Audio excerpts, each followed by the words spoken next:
आप मुझे क्यों मार रही हो? मैंने ऐसा क्या किया है माँ? अरे तूने नहीं, तेरी इन दोनों आंखों ने किया। अरे क्या जरूरत थी तुझे मेरे कमरे के बाहर खड़े होने की? मैंने तुझे बोला था ना कि मेरे कमरे के बाहर दिखाई मत दियो। माँ, इसमें हमारी क्या गलती है? हम तो आपके लिए खाना बनाकर लाई थी। लेकिन कुछ नहीं। कान खोलकर सुन लो, अगर तुमने इसके बारे में किसी को भी बताया तो मुझसे बुरा कोई नहीं होगा। और हाँ, खास तौर पर अपने पिता को तो इसके बारे में बताना भी मत, नहीं तो अंजाम और भी बुरा हो सकता है। तभी राधिका के कमरे से एक आदमी निकलकर बाहर आता है और राधिका को गले से लगाकर कहता है, अरे डार्लिंग, इन बेचारे बच्चों को क्यों डांट रही हो? छोड़ दो इन्हें। चलो, अब मेरे जाने का समय हो गया है, इसलिए मैं चलता हूँ। अरे मैं इन्हें डांट नहीं रही हूँ, मैं तो इन्हें अच्छी बातें सिखा रही हूँ। अच्छा तो फिर कल शॉपिंग मॉल में मिलते हैं। अनुज राधिका को गले से लगाकर वहाँ से चला जाता है, जिसके बाद राधिका भी अपने कमरे में चली जाती है। मुझे माँ की ये सारी बातें बिल्कुल भी अच्छी नहीं लगती। आखिर माँ हमारे साथ ऐसा क्यों कर रही है? काश हम इनके बारे में अपने पिता को बता पाते। अनुज और वंशिका दोनों भाई बहन अपनी माँ के डर से रो रहे होते हैं। आखिर ऐसा क्या था जो वो दोनों अपने पिता को बताना चाहते थे, लेकिन माँ के डर के कारण वो अपने पिता को कुछ भी नहीं बता पाए। इस कहानी को समझने के लिए कहानी में थोड़ा पीछे चलते हैं। राधिका, जब से तुम मेरी जिंदगी में आई हो तब से सब कुछ बदल गया है। मैंने बहुत ही कम समय में इतनी अच्छी तरक्की की है, सिर्फ और सिर्फ तुम्हारी वजह से। अजी आप ऐसा क्यों सोचते हो? ये सब तो आपकी ही वजह से हुआ है। आपने दिन रात जो एक किए हैं। लेकिन मुझे सहारा तो तुमने ही दिया था। ऐसा कहकर हेमंत राधिका को गले से लगा लेता है। उनकी शादी को धीरे धीरे कई साल बीत जाते हैं, जिसके चलते उन्हें 2 बच्चे भी हो जाते हैं। एक का नाम वंशिका और एक का नाम सूरज होता है। राधिका अपने पति हेमंत और अपने दोनों बच्चों के साथ खुशी खुशी रह रही होती है। अब वंशिका और अनुज भी बड़े हो जाते हैं। तभी एक दिन हिमालय से हेमंत का दोस्त अनुज आता है। अरे मेरे भाई, कितने सालों बाद तुझे देख रहा हूँ। तुझे देखकर मेरी पुरानी यादें ताजा हो गई। हाँ, ये तो है ही। तुझे भी देखकर मुझे अपने बचपन के दिन याद आ गए। हम दोनों कितना खेला करते थे एक साथ। तभी हेमंत की पत्नी राधिका चाय लेकर आती है। जैसे ही राधिका अनुज को देखती है, वह उसे देखती ही रह जाती है, क्योंकि अनुज बहुत ही सुंदर और स्मार्ट था। वहीं अनुज भी राधिका को देखता ही रह जाता है। अरे अनुज, ये तेरी भाभी है और ये दोनों हमारे बच्चे हैं। अरे वाह, क्या बात है। लगता ही नहीं कि भाभी 2 बच्चों की माँ भी है।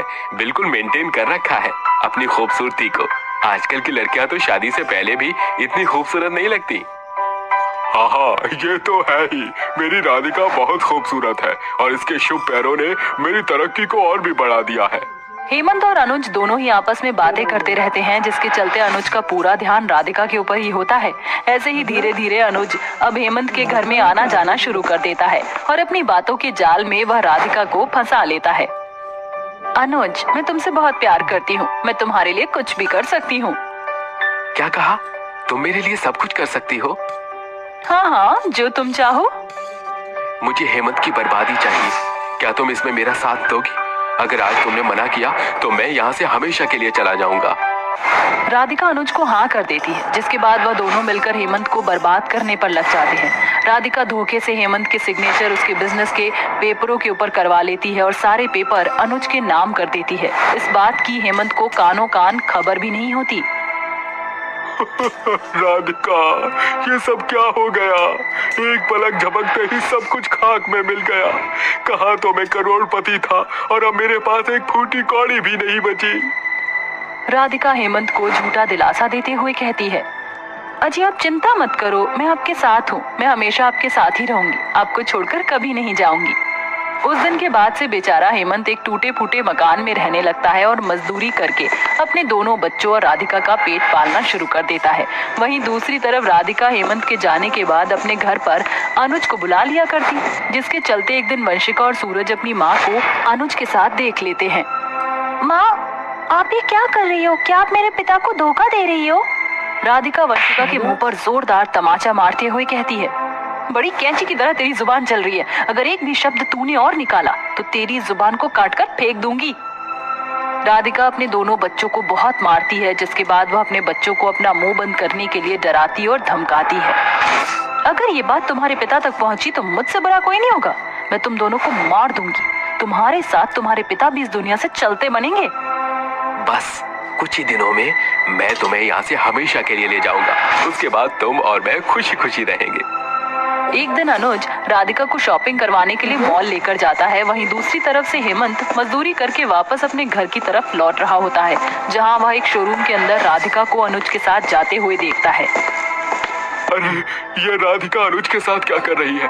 चलो कोई नहीं, शायद कुछ जरूरी काम होगा। हेमंत जब वापस अपने घर लौटता है तो वह अपने बच्चों को रोता हुआ देख उनसे पूछता है, अरे बच्चों, तुम इतनी बुरी तरह क्यों रो रही हो? आखिर क्या बात है? वंशिका और सूरज दोनों मिलकर अपने पिता को सारी सच्चाई बता देते हैं कि किस तरह हेमंत की शादी पत्नी ने उसके साथ इतना बड़ा गेम खेला। हेमंत तुरंत पुलिस थाने जाता है और अपनी पत्नी और अपने दोस्त के खिलाफ कंप्लेंट लिखवा देता है। पुलिस साहब, इस पूरी वारदात के चश्मदीद गवाह मेरे दोनों बच्चे हैं। मैं बस आपसे अपने दोनों बच्चों और अपने लिए इंसाफ चाहता हूँ। हेमंत की कंप्लेंट पुलिस दर्ज कर लेती है, जिसके बाद पुलिस अनुज और राधिका को 400 BC के तहत गिरफ्तार कर लेती है। राधिका, मैंने तुम्हें क्या नहीं दिया, लेकिन तुमने तो मेरी पूरी मेहनत बर्बाद कर दी।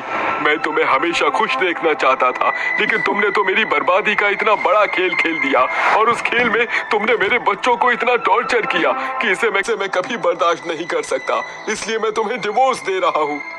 देखिए, मैं आपके आगे हाथ जोड़ती हूँ, मुझे अपनी गलती का एहसास है, मुझे डिवोर्स मत दीजिए। मैं आपके बिना नहीं रह पाऊंगी। मैं बहक गई थी, इस आदमी ने मुझे अपनी बातों में बहका लिया था। तुम ना तो एक अच्छी माँ बन सकती हो और ना एक अच्छी पत्नी। अब तुम्हारे लिए मेरी जिंदगी में कोई जगह नहीं है। मैं अपने बच्चों को अपने बलबूते पर पाल लूंगा। पुलिस राधिका और अनुज को जेल की सलाखों के पीछे डाल देती है, जिसके बाद हेमंत को उसके बिजनेस का पूरा हिस्सा वापस से मिल जाता है और वह अपने बच्चों को खुद अच्छी परवरिश देने लगता है और अपने बच्चों के साथ खुशी खुशी रहने लगता है। महेश, कमला, पायल तीनों लोग ठंड से कांपते है और वह अपने बच्चों को खुद अच्छी परवरिश